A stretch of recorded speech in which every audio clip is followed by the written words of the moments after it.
Good morning, students.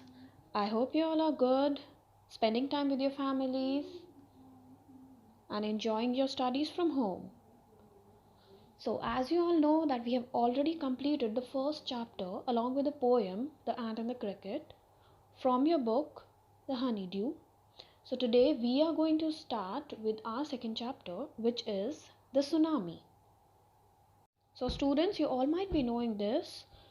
Tsunami is a series of water waves caused by the displacement of a large volume of water body, typically an ocean or a large lake, you know. So it is like just like a series of water which is caused, by the displacement. So huge amount of water comes. It's like an earthquake, you can say, the reason being the earthquake inside a sea or a large water body. So, students, this chapter reminds us all of the day 26 December 2004. On this day, a massive calamity, that is tsunami, hit around 12 countries around the world, and mainly Thailand and parts of India such as Andaman and Nicobar Islands and the Tamil Nadu coast. So, here are some of the stories of courage and survival, how people survived, right? So here are number of stories which are compiled in this chapter. So it's just chapter is just like a compilation or combination of number of stories related to that massive calamity. These stories are all from Andaman and Nicobar archipelago, and it is like a group of many islands together. So first of all, we are going to read the story of Ignatius. So, Ignatius was the manager of a cooperative society in Kachalan Island. His wife woke him up at 6 a.m. because she felt an earthquake. So, what happened one morning, this Ignatius' wife woke him up at 6 a.m. in the morning because she felt an earthquake. Ignatius carefully took his television set off his table and put it down on the ground so it would not fall and break. So the first thing he did was he just kept the television onto the ground. So then the family rushed out of the house. So then they all rushed out of the house. Now when the tremors are like vibrations, right, stopped, they saw the sea rising. In the chaos and confusion, two of his children caught hold of the hands of their mother's father and mother's brother and rushed in the opposite direction. He never saw them again. His wife was also swept away. Only the three other children who came with him were saved. So when the tremors stopped, what happened? They saw the sea rising. That means tsunami was going to come. In the chaos is like a confusion. So in this chaos, two of his children, they caught hold of, right? They just went away with their relatives, right? Mother's father and mother's brother. So they just went away from him in opposite direction, and then he never saw them again, right? And his wife was also swept away. That means उनकी wife भी swept हो गए थे, बह गए थे, right? Only the three other children who came with him, three children were there who came with him, they were saved, right? So he, in this tsunami, he just lost his children as well as wife. So there was another man named Sanjeev. He was a policeman. He was serving in Kachal Island of Nicobar group of islands. He somehow managed to save himself, his wife and his baby daughter from the waves. But then he heard cries for help from the wife of John, the guest house cook. So this man, Sanjeev, he managed to save his wife and children. But suddenly he just heard the cries of his chef, right? So he was a cook, right? So Sanjeev jumped into the water to rescue her, but they were both swept away. That means he heard the cries of his wife, that means cook's wife, right? Okay, so wife of John was the name of the cook, right? So he heard that sound, so he just jumped into the water to save her, rescue her, but they were both swept away. That means Sanjeev and John's wife, both of them swept away in the waves. So the next story is about a 13-year-old Meghna. She was also swept away along with her parents and 7 other people. She spent 2 days floating in the sea, holding on to a wooden door. 11 times she saw relief helicopters overhead, but they did not see her. She was brought to the shore by a wave and was found walking on the seashore in a daze. So, Meghna was a 13-year-old girl. She was also swept away along with her parents and 77 others, but she just held on to a wooden door. She was there floating on the sea on a wooden door, and 11 times, it was 11 times she saw relief helicopters. Relief helicopters, do you know? These are the helicopters which help in rescuing such victims of calamities, right? And they feed them, right? They just pour some packets of food to help them out. Okay, so this Meghna girl saw such relief helicopters 11 times, but no one noticed him. किसी ने भी उनको नहीं देखा, right? So she was brought to the shore by a wave. So she was brought to the shore. Shore means the bank of the river, right? She was brought there by a wave and was found walking on the seashore. So that means she was safe, but she was in daze. Daze means she remembered all those things. So she was like in a trauma. Almaz Javed was 10 years old. She was a student of Carmel Convent in Port Blair, where her father had a petrol pump. Her mother, Rahila's home, was in Nankore Island. The family had gone there to celebrate Christmas. So, this girl, Almaz Javed, was 10-year old and her father had a petrol pump, right?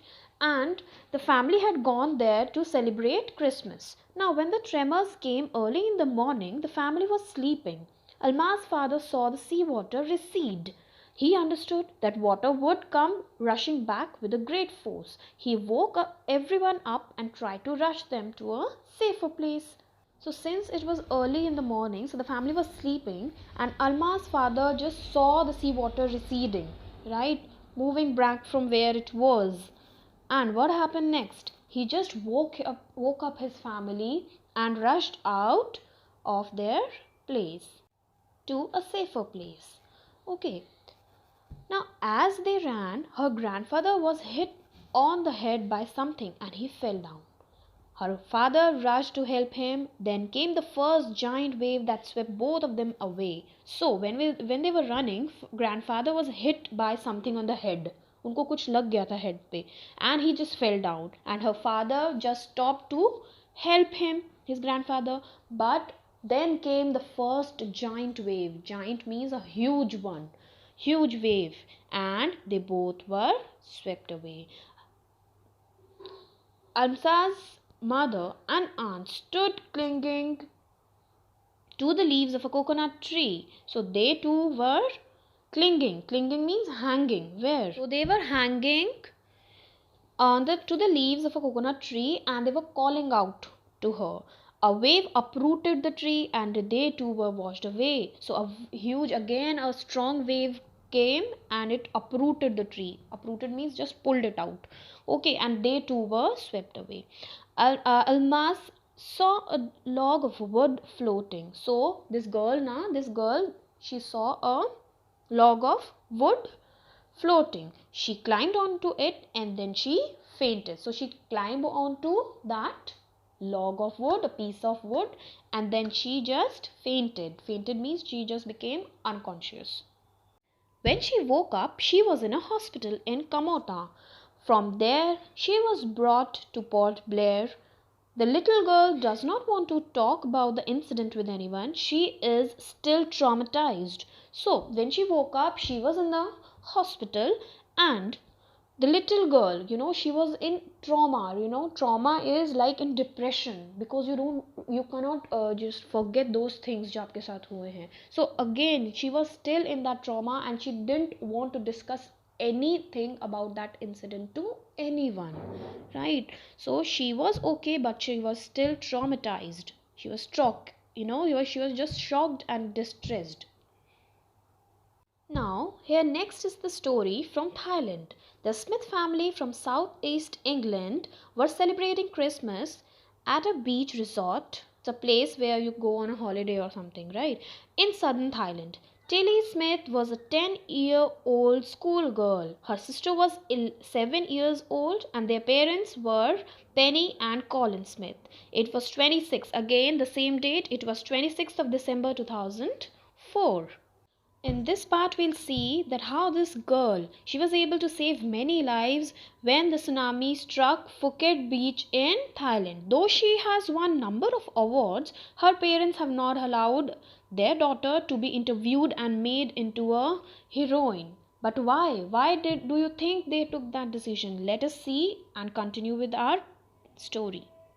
So it was 26th of December 2004. Deadly tsunami waves were already on their way. They had been triggered by a massive earthquake off northern Sumatra earlier that morning. The water was swelling, rising, and kept coming in. Penny Smith remembered. The beach was getting smaller and smaller. I didn't know what was happening, but Tilly Smith sensed that something was wrong. Her mind kept going back to a geography lesson that she had taken in England just 2 weeks before she flew out to Thailand with her family. So this girl just remembered that geography lesson in which she might have read about tsunami waves. Okay, so she just remembered that lesson of hers. Tilly saw the sea slowly rise and start to foam, bubble, and form whirlpools. She remembered that she had seen in class in a video of a tsunami that had hit the Hawaii Islands in 1946. Her geography teacher had shown her class the video and told them that tsunamis can be caused by earthquakes, volcanoes, and landslides. So she just remembered all those things that she had seen in that video of tsunami in her school. Tilly started to scream at her family to get off the beach. She talked about an earthquake under the sea. She got more and more hysterical, said her mother Penny. I didn't know what a tsunami was, but seeing my daughter so frightened, I thought something serious must be going on. So she was just telling her family members to just move off from the beach because tsunami is going to come. But her mother was like that I don't know about anything of such sort, but she thought that her daughter is thinking so much, that means something serious is there.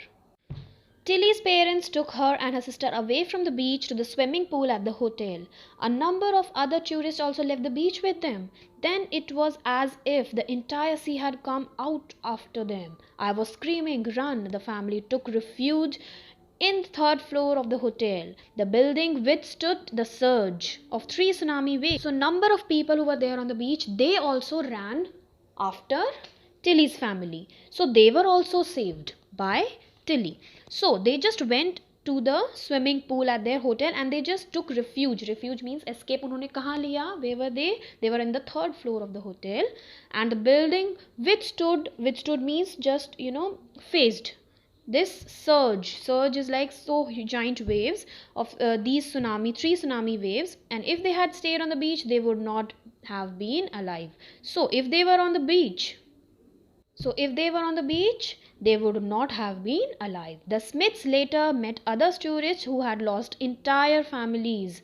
Thanks to Tilly and her geography lesson, they had been forewarned. Forewarned means you are pre-warned. आपको पहले से ही information होती है. Tilly went back to her school in England and told her classmates her tale. So when she went back, she told this tale that how the tsunami struck their place, Andaman and Nicobar, in Thailand. How she was able to save number of people along with her family from that tsunami. So this was how she saved so many lives when the tsunami struck in Thailand. So students, today we'll stop here and the rest of the part will be taken up in your next English class. Till then, just go through the chapter thoroughly, read everything properly. In case of any doubt, feel free to contact me. Go through the chapter. We'll continue the next part in our next class. So see you all in your next English class. Thank you.